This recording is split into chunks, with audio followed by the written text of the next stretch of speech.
سامعین علی قدر، پچھلے جمعے میں نے آپ حضرات کے سامنے عشر کے کچھ مسائل عرض کیے تھے۔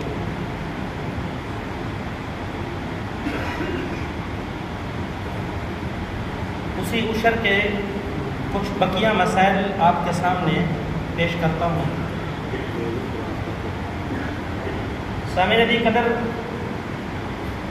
زمین کی پیداوار پر عشر واجب ہوتا ہے۔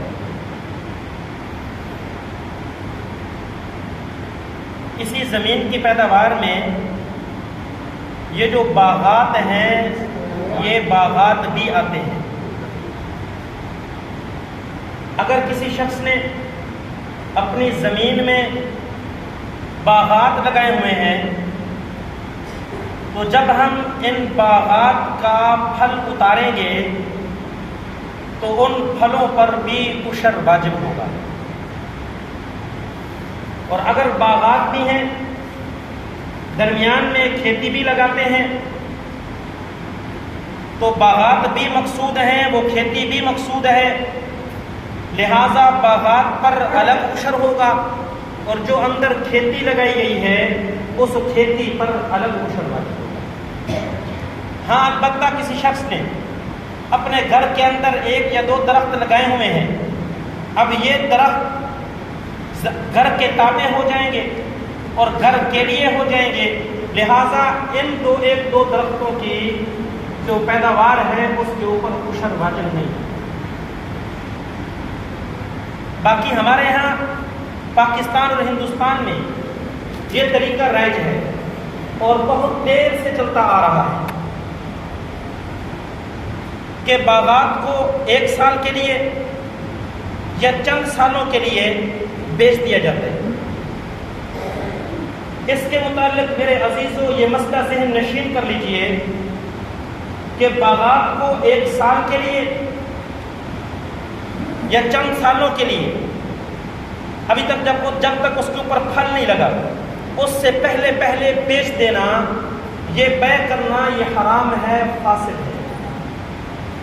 یہی وجہ ہے کہ ہم اپنے اکابر کے واقعات پڑھتے ہیں۔ ہمارے اکابر میں سے بہت سارے اکابر ایسے ہیں جنہوں نے اپنی پوری زندگی 1 آم بھی نہیں کھایا، اس لیے کہ ہمارے ان علاقوں کے اندر رواج یہی ہے کہ جس انداز میں ان باغات کو فروخت کیا جاتا ہے، بیچا جاتا ہے یا ٹھیکے پر دیا جاتا ہے،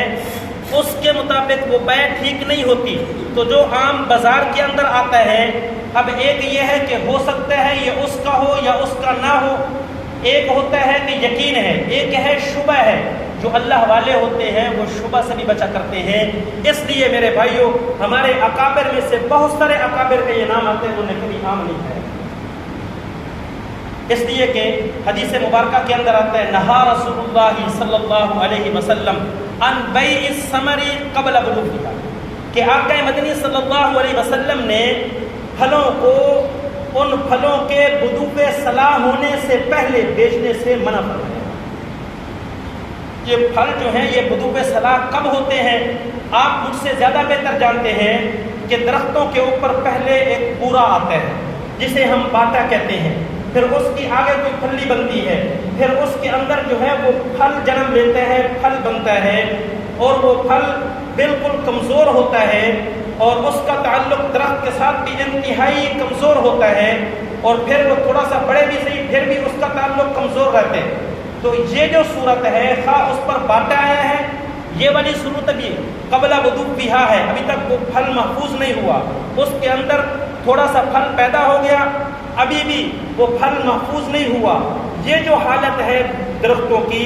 اس حالت کے اندر اپنے باغات کو ٹھیکے پر دینا یا اپنے باغات کو بیچ دینا میرے بھائیو یہ حرام اور ناجائز ہے۔ یہ قبل بلوغها ہے، اس کو محفوظ ہونے سے پہلے ہے، اس لیے کہ اگر تھوڑی سی بھی ہوا چلی یہ باٹا گر جائے گا، یہ جو چھوٹا پھل لگا ہوئے ہیں یہ گر جائے گا، جس نے خریدا ہے اس کا نقصان ہو جائے گا۔ اس لیے شریعت نے فرمایا جب پھل جو ہے اس بڑھتا جائے جتنا اس نے بڑھنا ہے، جب اتنا بڑھ جائے اب اس کا پکنا باقی ہے، جب وہ جتنا اس نے بڑھنا ہے اس کی بڑھائی پوری ہو گئی، اب کہتے ہیں اس کی بدوغ صلاح ہو گئی ہے، اب یہ پھل محفوظ ہو گیا ہے، اگر کوئی آندھی وغیرہ چلتی بھی ہے تو اتنا زیادہ نقصان نہیں ہوتا، یہ درختوں کے ساتھ لگا رہتا ہے۔ اس حالت میں اگر پھل باغوں کو بیچا جائے تو بیچنے کی اب اجازت ہے۔ جب ہم نے اس حالت میں باغ کو بیچ دیا تو اس کے بعد جو بیع ہے، مالک ہے، بیچنے والا، اس کو شریعت نے اختیار دیا ہے، جس کو بیچے اس کو کہے کہ میاں ان پھلوں کو میرے درختوں سے ابھی اتارو، جا کر کسی اور طریقے سے، جس طریقے سے تم پکانا چاہتے ہو پکاؤ، میرے درختوں کو خالی کر دو، اس لیے کہ میں نے آپ کو پھل بیچے ہیں، میں نے آپ کو درخت نہیں بیچے۔ اس چیز کا شریعت نے اس کو اختیار دیا ہے۔ ہاں اگر وہ رضامند ہو جائے اور مشتری پر احسان کرے کہ بھائی ٹھیک ہے کوئی حرج کی بات نہیں، کچے پھل ہیں ان کو میرے درختوں کے اوپر پکا لو، جب پک جائیں پھر ان کو اتار لینا، تو کوئی حرج کی بات نہیں، یہ اس کا اس کے اوپر احسان ہو۔ لیکن جو بات میں آپ کے سامنے کرنا چاہتا ہوں کہ عشر کون ادا کرے گا، تو دو حالتوں میں بیع جائز ہے۔ ایک تو جب پھل جو ہیں بڑے ہو چکے ہیں، پکے نہیں ہیں، کچے ہیں، اگر کچے پھلوں کی بیع کی گئی ہے تو ان پھلوں کا جو عشر ادا کرے گا جس نے خریدا ہے، پکنے کے بعد جب ان کو اتارے گا جو مشتری ہے، خریدنے والا ہے، وہ ان کا عشر ادا کرے گا۔ اور اگر پھل اس مالک کے درختوں پر پک گئے ہیں، پکے ہوئے پھلوں کو اس نے کسی کو بیچا ہے تو چونکہ اس کے درختوں پر پک چکے ہیں اب عشر اس کے ذمے ہے، لہذا یہ جو بیچنے والا مالک ہے عشر یہی ادا کرے گا۔ اس لیے میرے بھائیوں اس انداز کے اندر اپنے باغوں کی جو ہے وہ بیع شراء کرو، تاکہ جو ہے اس سے آنے والی آمدنی، اس سے حاصل ہونے والی آمدنی ہمارے لیے حلال اور محفوظ ہو۔ لیکن اس پر ایک سوال ہوتا ہے کہ اگر اس صورت کو ہم اپنائیں گے تو پھر تو باغات کا کاروبار ہی ختم ہو جائے گا، اس لیے کہ جو شخص بھی بیچتا ہے، رواج ہی چلتا آ رہا ہے، وہ پہلے ہی بیچ دیتا ہے۔ ایسا رواج ہی نہیں ہے کہ جب پھل بڑے ہو جاتے ہیں یا پک جاتے ہیں پھر بیچا جائے، تو اب ہم کیا کریں، اس تو سارا کاروبار ہی ہمارا ختم ہو جائے گا۔ تو پھر علماء نے اس کی ایک صورت بتائی کہ بھائی جب اس کے اوپر باٹا آ جائے، پھول آ جائے، جس نے خریدنا ہے وہ بائع کے پاس آئے، اس کو آ کر کہے کہ بھائی میں آپ سے وعدہ بیع کرتا ہوں، بیع نہیں کرتا، وعدہ بیع کرتا ہوں، یہ تم مجھے اتنے کے بدلے میں بیچ دینا، لیکن یہ بیع میں اب نہیں کرتا، یہ بیع جب یہ بڑے ہو جائیں گے اس وقت کروں گا۔ تو لہذا یہ وعدہ بیع جو ہے یہ جائز ہے، جب پھل بڑے ہو جائیں پھر اس کے بعد دوبارہ آ کر اس سے بیع کر لے، جب دوبارہ بیع کرے گا تو اب علماء نے لکھا اب اس کا سمند، اس کے پیسے جو پہلے طے ہوئے تھے وہ والے بھی ہو سکتے ہیں، اب اگر نئے طے کرنا چاہے تو نئے بھی طے کر سکتے ہیں۔ علماء نے فرمایا کہ یہ والی صورت اختیار کر لی جائے تو پھر بھی حرمت سے محفوظ ہو جائے۔ ہم نے یہ عشر دینا کس کو ہے؟ میں نے آپ کے سامنے زکوٰۃ کے مصارف بڑے تفصیل سے بیان کیے ہوئے ہیں۔ جن لوگوں کو زکوٰۃ دی جا سکتی ہے ان لوگوں کو عشر بھی دیا جا سکتا ہے، لیکن شرطیں وہی تین ہیں۔ ایک یہ کہ نیت کے ساتھ دینا ہے،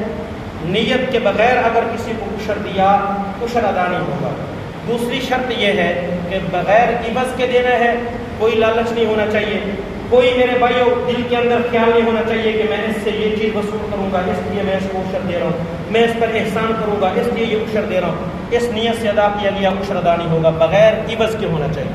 تیسری شرط یہ ہے تملیکن ہونا چاہیے، آپ اس کو اس کا مالک بنا دیں کہ بھائی یہ تمہارا ہے، جو مرضی تم اس کو کرو۔ دعا ہے خدا کی ذات مجھے اور آپ کو عمل کی توفیق عطا فرمائے۔ وما علینا الا البلاغ المبین۔ اس جمعے میں نے عرض کیا تھا کہ کچھ ہم نے عشر اکٹھا کیا ہے